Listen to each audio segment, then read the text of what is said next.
Hello everyone, এই যে আজ কিন্তু আমি রান্না করছি মুরগির মাংস। তো আপনাদেরকে দেখাই, এই যে এইখানে আমি মুরগির মাংস কেটে রেখেছি, আর এখানে পেঁয়াজ কেটে রেখেছি। আর ওটা বাটা বলবো না, কুচি কুচি বলবো জানি না, যা পেরেছি বেটেছি। হ্যাঁ, মশলা। আর এখানে আগে আমি আলু ভেজে নিচ্ছি, দেন মুরগির মাংসটা রান্না করব।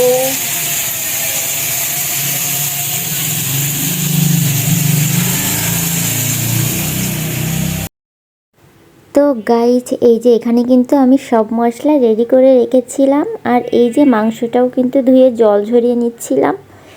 আর আলুটা ভেজে নিচ্ছি। এখনও কিন্তু আলু ভাজি চলছে। তো ভাজা হয়ে গেলে এখন আমি আলুটা তুলে নিব। আর আমি কিন্তু রাঁধুনি মাংসের মশলা দিয়ে রান্না করি। তো আলুগুলা তুলে নিয়ে দেন মাংসটা দিয়ে দিব। তো গাইজ, এই যে মুরগির মাংস রান্না হচ্ছে।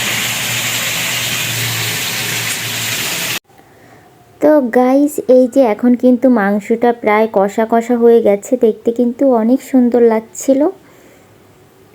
তো এই যে এখন আমি জল দিয়ে ঢাকা দিয়ে দিব, ভালোভাবে কষা হয়ে গেলে। টাটা।